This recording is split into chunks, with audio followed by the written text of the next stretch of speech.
जय श्री राधे, हर हर महादेव, जय माता दी। मित्रों, आज हम काली का रहस्य में रक्षा कवच पर एक विशेष वीडियो लेकर आए हैं। मैं पूरे 30 साल तक रहा कलकत्ता में। कभी कदा 2-4 दिनों के लिए वाराणसी आना हो जाता था। वहाँ काली का दर्शन करना मेरा नित्य का कार्य हो गया था। मंदिर के मुख्य पुजारी से मेरा संबंध धीरे धीरे घनिष्ठ होता जा रहा था। पुजारी शाक्त मार्गीय बंगाली थे और उनका नाम था तरणीकांत भट्टाचार्य। मैं उन्हें तरणी बाबू कहकर संबोधित करता था। अपना इस प्रकार नाम सुनकर अति प्रसन्न होते थे। तरणीकांत महाशय सुंदर बंगदेशीय शरीर, आकर्षक व्यक्तित्व, बड़ी बड़ी गहरी आंखें, चौड़े ललाट व लाल सिंदूर का गोल बड़ा सा टीका, गले में रुद्राक्ष की कई छोटी बड़ी मालाएं, चौड़े किनारे की ताड़केश्वरी धोती और गैरिक चादर, दोनों हाथों की उंगलियों में विभिन्न रत्नों से जड़ी सोने की अंगूठियां। आयु बस यही 60 के आसपास रही होगी, लेकिन कौन कह सकता था भला तरणी बाबू को 60 वर्ष का ओढ़ा। नाना वे तो बस देखने में लगते थे, 40 से अधिक नहीं लगते थे। पूरा बाल काला होने के कारण प्रौढ़ युवक ही लगते थे महाशय। कलकत्ता महाविद्यालय से अंग्रेजी में एमए किया था तरणी बाबू ने। इसके अलावा बंगाल से संस्कृत और तंत्र का भी उन्होंने अध्ययन किया था। तंत्र के कई महत्वपूर्ण ग्रंथों का अंग्रेजी और बंगला में अनुवाद भी किया था। एक प्रकार से कर्मठ विद्वान और साधक थे तरणी बाबू, इसमें कोई संदेह नहीं था।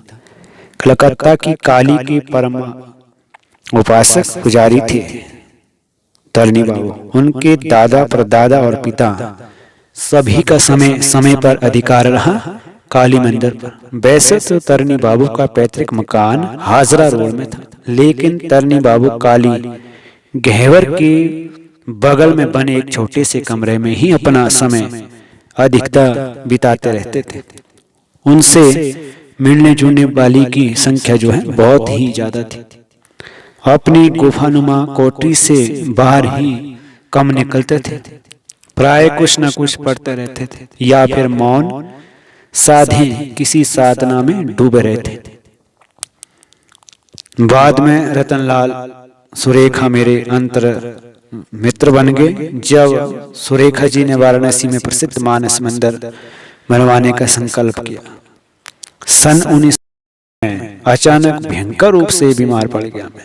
रात दिन हर समय बुखार से तप रहने लगा शरीर। उन दिनों शिवपुर हावड़ा में रहता था मैं। विशेष रूप से देखभाल करने वाला कोई नहीं था। बगल में सहस्त्रभुजा काली का मंदिर था। मंदिर के पुजारी कालिंदी मुखोपाध्याय सपरिवार मंदिर में ही रहते थे। उनकी एक लड़की थी श्यामला, किसी स्कूल में पढ़ाती थी। वह कभी कदा आकर मेरा आवश्यक कार्य कर दिया करती थी। धीरे धीरे 15-20 दिनों का समय व्यतीत होने लगा। रोग शैया पर पड़ते पड़ते सुरेखा जी वाराणसी में थे। यदि वे रहते तो फिर कोई समस्या ही नहीं थी। ना जाने कैसी तरणी बाबू को मेरी भनक लगी कि मैं बीमार पड़ गया हूँ। तुरंत उन्होंने एक व्यक्ति को भेजा और साथ में दिया एक ताबीज। ताबीज को मुझे पहचानना था और मैंने उसे पहचान लिया, गले में लगा दिया। हे भगवान, कैसा चमत्कार था वह। ताबीज पहनते ही मेरा ज्वर उतर गया और अपने आप में अद्भुत स्फूर्ति और शक्ति का अनुभव करने लगा मैं। तरणी बाबू का दर्शन करने के लिए व्याकुल हो उठी मेरी आत्मा। रहा नहीं गया। सवेरा होते ही पहुंच गया मैं काली मंदिर। तरणी बाबू मुझे देखकर हल्के से मुस्कुराए, बोले, ठीक हो ना? हाँ बिल्कुल ठीक हूँ। आपके तावीज ने तो चमत्कार ही कर दिया। मैंने प्रणाम करते हुए उनसे ये कहा। वह तावीज नहीं था। क्या आपने तावीज नहीं तो और क्या दिया था? काली का वह रक्षा कवच था। रक्षा कवच? हाँ रक्षा कवच। मेरे दादा रजनीकांत मुखोपाध्याय ने माँ काली की आज्ञा से इस रक्षा कवच का निर्माण और उसकी सिद्धि की थी। एक प्रकार से यह रक्षा कवच माँ का कल्याण में आशीर्वाद है। सभी प्रकार के संकटों का निवारण करता है। वह विशेष तांत्रिक पद्धति से उसका निर्माण किया जाता है, लेकिन वही कर सकता है जिसे उसकी सिद्धि प्राप्त हो, और वह सिद्धि परंपरागत हो। बाबू तरुण की बात सुन करके कौतूहल भी हुआ और आश्चर्य भी। मैंने ध्यान से देखा, रक्षा कवच चांदी के सिक्के के बराबर गोलाकार रूप में था और उसके दोनों ओर बंगला भाषा में कुछ लिखा हुआ था।